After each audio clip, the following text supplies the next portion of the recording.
Hello everyone, welcome to Online Help Guide. Today in this video, I'm going to show you how to turn on professional mode in Facebook. So without any further ado, let's get started.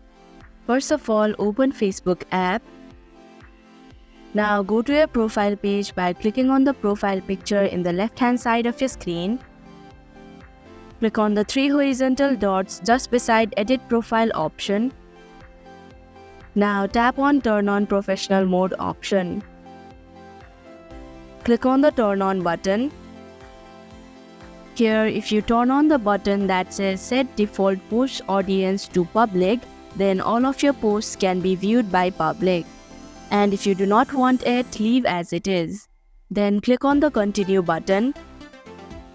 Here you can finish setting up your profile so that you can tell people about yourself. Now, whenever people will check your profile, they will see you as a professional.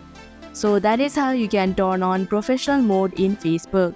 Thank you for watching Online Help Guide. Hope this video was helpful. If it was, hit the like button and comment down if you have any questions or feedback. Also, if you are new to our channel, subscribe and hit the bell icon so that you don't miss our upcoming videos.